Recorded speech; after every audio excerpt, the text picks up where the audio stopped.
6 अप्रैल रात 8:30 बजे भारत ने दुनिया के इतिहास में अपनी सबसे मजबूत जीत दर्ज करा दी है। इस ऐतिहासिक जीत की जानकारी खुद पीएम मोदी ने 6 अप्रैल को ही रात 9:41 पर दुनिया को दी। लेकिन भारत के करोड़ों लोगों का इस दुनिया हिला देने वाली खबर पर ध्यान ही नहीं गया। जो काम 193 देश नहीं कर पाए वो भारत ने कर दिखाया है। ये खबर भारत के बच्चे बच्चे को पता होनी चाहिए। भारत के तमिलनाडु के कलपक्कम में स्वदेशी निर्मित प्रोटोटाइप फास्ट ब्रीडर रिएक्टर ने क्रिटिकलिटी हासिल कर ली है। क्रिटिकलिटी हासिल करने का मतलब है कि इस न्यूक्लियर रिएक्टर ने काम करना शुरू कर दिया है। आपको यह सुनकर काफी बोरिंग लग रहा होगा, लेकिन जब हम आपको इसका असली मतलब बताएंगे तो आप खुशी के मारे जहां बैठे हैं वहीं कूदने लग जाएंगे। आप भारत का सबसे बड़ा धमाका देखने के लिए अब तैयार हो जाइए। भारत ने अपने न्यूक्लियर प्रोग्राम के सेकंड स्टेज को एक्टिवेट कर दिया है। ऐसा करने वाला भारत दुनिया का दूसरा देश बन गया है। पहले नंबर पर रूस है। ये कितनी बड़ी सफलता है उसका अंदाजा आप इसी बात से लगा सकते हैं कि अमेरिका, जापान, जर्मनी और ब्रिटेन जैसे देशों ने ये काम करने के लिए $50 बिलियन से ज्यादा पैसा खर्च कर दिया। लेकिन इसके बाद इन सभी देशों ने सरेंडर कर दिया। इन्होंने कहा कि ऐसा हो ही नहीं सकता, लेकिन भारत ने ये कर दिखाया है। भारत ने असल में क्या किया है वो अब आपको बेहद ही आसान भाषा में समझाते हैं। बोनस के तौर पर पहले ही आपको बता देते हैं कि भारत आने वाले समय में ऐसी न्यूक्लियर शक्ति हासिल करने वाला है जिससे 400 सालों तक बिजली पैदा की जा सकती है।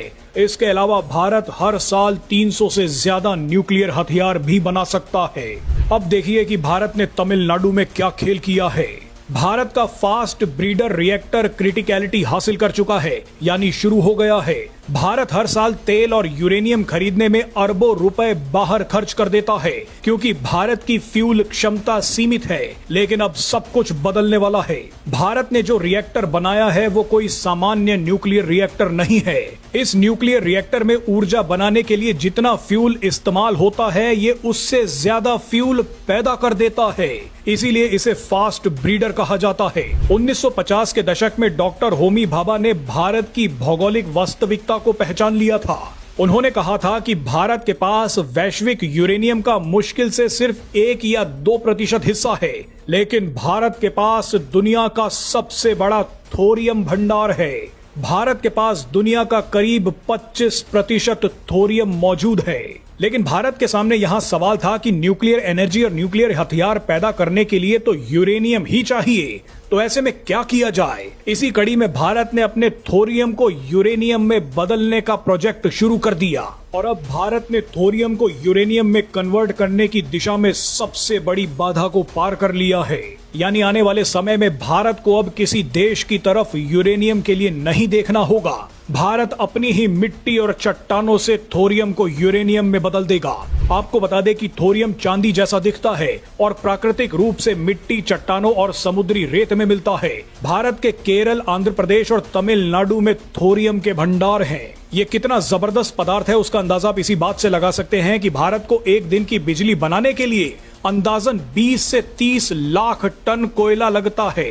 लेकिन इतनी ही बिजली भारत सिर्फ 3 से 4 टन थोरियम से बना सकता है।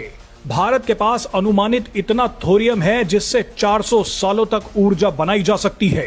अब सवाल है कि थोरियम को यूरेनियम में कैसे बदला जाए। यही काम भारत के वैज्ञानिकों ने तमिलनाडु के कलपक्कम में कर दिखाया है। थोरियम को यूरेनियम में बदलने की 3 स्टेजेस होती हैं। पहली स्टेज है प्रेशराइज्ड हैवी वाटर रिएक्टर बनाना। इसके लिए थोड़ा बहुत यूरेनियम लगता है जो भारत बाहर से मंगवा लेता है। इस स्टेज में प्लूटोनियम नाम का एक बाई प्रोडक्ट पैदा होता है। भारत इस प्लूटोनियम को बचा लेता है। फिर आती है सेकंड स्टेज। इसी स्टेज में भारत ने फास्ट ब्रीडर रिएक्टर बना लिया है। इस सेकंड स्टेज में पहले चरण से प्राप्त हुआ बाई प्रोडक्ट प्लूटोनियम ईंधन के रूप में इस्तेमाल किया जाता है। इस स्टेज में जितना प्लूटोनियम इस्तेमाल होता है उससे कई गुना ज्यादा पैदा भी कर लिया जाता है।